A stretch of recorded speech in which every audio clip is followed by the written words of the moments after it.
Students, welcome to online class BA second year. आज हम start करने जा रहे हैं हमारा चैप्टर 4 प्राकल्पना, उपकल्पना या हाइपोथेसिस। उससे पहले मैं आपसे एक बात करना चाहूँगी स्टूडेंट्स, आपके एग्ज़ाम्स के हिसाब से महत्वपूर्ण प्रश्न जो हैं वो मैं हर वीडियो के अंत में पूछूंगी। एक या दो क्वेश्चंस अति लघुत्रात्मक आपसे पूछे जाएंगे, जो पिछले वीडियो हैं उनमें से ही पूछे जाएंगे। आपको उन अति लघुत्रात्मक प्रश्नों के उत्तर लिखकर अति शीघ्र भेजने हैं, साथ ही साथ उनको कॉपीज में नोट करने हैं, क्योंकि वो एग्जाम्स के हिसाब से अत्यंत महत्वपूर्ण होंगे। बीए सेकंड ईयर, अब हम स्टार्ट करते हैं हमारा चैप्टर 4 प्राकल्पना, उपकल्पना या फिर हाइपोथेसिस। जैसा कि मैंने आपको अनुसंधान का चैप्टर पढ़ाया था, वैज्ञानिक पद्धति वाला चैप्टर पढ़ाया है, उसके अंतर्गत मैं आपको बार बार प्राकल्पना के बारे में बताती रही थी। प्राकल्पना में मैंने आपको बताया था, प्राकल्पना जो है एक निष्कर्ष है, काल्पनिक निष्कर्ष होता है जिसको कि सिद्ध करना होता है। यानी किसी भी विषय का या समस्या का चुनाव कर लेने के पश्चात उसके निष्कर्ष या परिणाम के बारे में पूर्व चिंतन कर लिया जाता है या फिर पूर्वानुमान लगा लिया जाता है। वह पूर्वानुमान ही प्राकल्पना कहलाती है। इस प्रकार यदि कोई व्यक्ति जिसने एग्जाम दिए हैं रिजल्ट के बारे में या निष्कर्ष लगा लेता है, परिणाम के बारे में ये कल्पना कर लेता है कि उसकी कितनी परसेंटेज आने वाली है, लेकिन ऐसा हो भी सकता है कि उन्होंने जो परिणाम सोचा है, जो निष्कर्ष सोचा है वो आए या ना आए, लेकिन फिर भी ये पूर्वानुमान या पूर्व निष्कर्ष जो होता है, परिणाम के बारे में जो कल्पना होती है, वो कल्पना ही प्राकल्पना या उपकल्पना कहलाती है। या फिर हम उपकल्पना को दो या दो से अधिक चरों के बीच पाए जाने वाले संबंधों का अनुभवात्मक रूप से परीक्षण करने योग्य कथन भी कह सकते हैं। यानी दो चर है जिनके बीच किस प्रकार के संबंध पाए जाते हैं, उन संबंधों का हमें अध्ययन करना है। ये अध्ययन किस प्रकार से किया जा सकता है? परीक्षण करके, उसके बारे में जानकारी प्राप्त करके, उनसे संबंधित तथ्यों का एकत्रण करके निष्कर्ष के बारे में जो पूर्वानुमान होता है उसे ही हम प्राकल्पना या उपकल्पना कहते हैं। जैसा कि मैं आपसे बताती रही हूँ कि इस पेपर के अंतर्गत यानी सोशियोलॉजिकल रिसर्च मेथड के अंतर्गत हर चैप्टर एक दूसरे से कनेक्टेड हैं। तो इसके अंतर्गत प्राकल्पना भी जो है अत्यंत महत्वपूर्ण मानी जाती है, क्योंकि अनुसंधान के अंतर्गत जो चौथा चरण हमने पढ़ा था वो पढ़ा था प्राकल्पना का निर्माण। अतः प्राकल्पना अत्यंत महत्वपूर्ण मानी जाती है। इसके कौन से ऐसे कारण हैं या कौन से ऐसे गुण हैं जिसकी वजह से प्राकल्पना को महत्वपूर्ण माना जाता है? सबसे पहला गुण या विशेषता जो आती है प्राकल्पना की, वो आती है स्पष्टता। यदि अनुसंधानकर्ता के द्वारा किसी भी प्राकल्पना का निर्माण किया जाता है तो वो प्राकल्पना अनुभवात्मक रूप से स्पष्ट होनी चाहिए। उसके अंतर्गत दो प्रकार की जो स्पष्टता है वो आवश्यक है। एक तो प्राकल्पना भाषा की दृष्टि से स्पष्ट होनी चाहिए, साथ ही साथ प्राकल्पना जो है अवधारणा की दृष्टि से भी स्पष्ट होनी चाहिए। दूसरी जो विशेषता इसके अंतर्गत आती है वो आती है प्रयोग सिद्धता। प्रयोग सिद्धता का अर्थ यह हुआ कि हमने जिस प्राकल्पना का निर्माण किया है उस प्राकल्पना को विभिन्न प्रयोगों के आधार पर सिद्ध किया जाए। हालांकि प्राकल्पना सही भी हो सकती है और गलत भी हो सकती है। हमें क्या करना है, सिर्फ और सिर्फ वस्तुनिष्ठ तथ्यों का अध्ययन करके प्राकल्पना को प्रयोग सिद्धता के आधार पर सिद्ध करने का प्रयास करना चाहिए।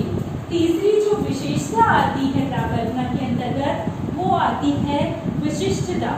यानी किसी भी प्राकल्पना में विशिष्टता का गुण होना आवश्यक होता है। यानी प्राकल्पना जो है किसी सामान्य तथ्य या सामान्य कथन से संबंधित नहीं होकर विशिष्ट होनी चाहिए और उसका क्षेत्र जो है वो अनिश्चित नहीं होना चाहिए। अगली जो विशेषता आती है वो आती है उपलब्ध प्राविधियों से संबंध। हमने जिस प्राकल्पना का निर्माण किया है उसमें ये गुण अवश्य होना चाहिए। क्यों? क्योंकि हमें उस प्राकल्पना को सिद्ध करना है। इसके द्वारा प्रयोगों के आधार पर हमने जो निष्कर्ष या पूर्वानुमान लगाए हैं उनको सिद्ध करना है। तो हमारे पास जिस प्रकार की प्राविधियां या विधियां उपलब्ध हैं उन विधियों के आधार पर उस प्राकल्पना को सिद्ध किया जा सके, इस प्रकार की प्राकल्पनाओं का निर्माण जो है आवश्यक होना चाहिए। नेक्स्ट जो आता है वो सिद्धांत समूह से संबंधित। कुछ विद्यार्थी या कुछ अनुसंधानकर्ता जो होते हैं वो अपने अध्ययन के लिए बहुत ही सीधी सादी सरल सी प्राकल्पना, जो विषय उनको अच्छा लगता है, जो विषय उनको रुचिकर लगता है, जो विषय उनको आकर्षक लगता है, उस विषय को लेकर प्राकल्पना का निर्माण कर लेते हैं। लेकिन व्यक्ति को या अनुसंधानकर्ता को किसी रुचिकर विषय को लेकर प्राकल्पना का निर्माण नहीं करना है। क्यों? क्योंकि इससे पहले जो उससे संबंधित सिद्धांत प्रतिपादित हो चुके हैं वो गलत साबित हो सकते हैं। तो कभी भी कोई भी सिद्धांत जो पहले प्रतिपादित हो चुका है वो गलत नहीं होता है। इसीलिए अनुसंधानकर्ता को या किसी भी विद्यार्थी को प्राकल्पना के लिए किसी ऐसे विषय का चयन नहीं करना चाहिए जो कि किसी सिद्धांत समूह से संबंधित ना हो। अंत में जो महत्वपूर्ण गुण या विशेषता प्राकल्पना की आती है वो ये आती है सरलता। कि प्राकल्पनाएं जो है अत्यधिक सरल नहीं होनी चाहिए, क्योंकि यदि प्राकल्पना अत्यधिक सरल होगी तो उसको सिद्ध करना मुश्किल हो जाएगा। पीवी यंग भी कहती है कि प्राकल्पना में सरलता का गुण होना चाहिए, लेकिन वह इतनी भी सरल नहीं होनी चाहिए कि हमारी जो दिशा है अनुसंधान करने की उससे हम भ्रमित हो जाएं। अतः प्राकल्पना ऐसी होनी चाहिए जिसको कि पूर्वानुमान के आधार पर सामान्य तथ्यों को एकत्रित करके उनको सिद्ध किया जा सके। प्राकल्पना की विशेषताओं गुण के पश्चात अब हम देखते हैं कि प्राकल्पना के जो विभिन्न प्रकार हैं वो कौन कौन से हैं। सामान्य तथ्यों के आधार पर या सामान्य तथ्यों की प्रकृति के आधार पर प्राकल्पनाओं के विभिन्न प्रकारों का उल्लेख किया गया है। सबसे पहली जो प्राकल्पना आती है वो आती है अनुभवात्मक समानताओं से संबंधित प्राकल्पना। अनुभवात्मक समानताओं से संबंधित प्राकल्पना के अंतर्गत हमारे दैनिक जीवन का जो ज्ञान होता है, दैनिक जीवन का जो अनुभव होता है, लोकोक्तियां होती है, कहावतें होती हैं, इत्यादि के आधार पर जिन प्राकल्पनाओं का निर्माण किया जाता है, इसके आधार पर दैनिक ज्ञान, दैनिक जीवन के अनुभव, हमारे हमेशा प्रयोग में आने वाली लोकोक्तियां, कहावतें इत्यादि के आधार पर जिन प्राकल्पनाओं का निर्माण किया जाता है वो कौन सी प्राकल्पनाएं होती है? अनुभवात्मक समानताओं से संबंधित प्राकल्पनाएं।